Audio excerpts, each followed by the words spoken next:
நாம் நினைப்பதே நாம் ஆகிறோம்.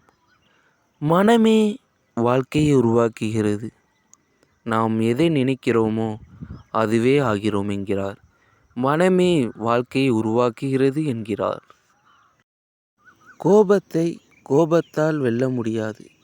அன்பினாலேயே கோபத்தை வெல்ல முடியும். அதாவது பற்றி எரிகின்ற நெருப்பை எவ்வாறு நீரை கொண்டு அணைக்கிறோமோ அதுபோல் ஒருவருடைய கோபத்தை நம் கோபத்தால் வெல்ல முடியாது. அன்பினாலேயே அவருடைய கோபத்தை நம்மால் வெல்ல முடியும்.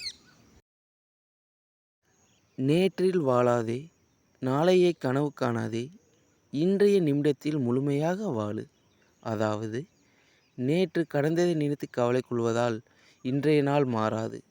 நாளையை நினைத்து கனவு காண்பதால் நாளைய வாழ்வு எவ்வாறு அமையும் என்று யாருக்கும் தெரியாது.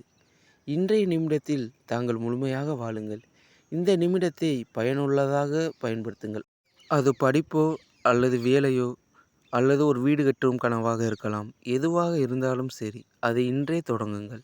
நாளை நாளை என்று தள்ளி போடுவதால் அது நாளை நாளை என்று போய்க்கொண்டே தான் இருக்கும்.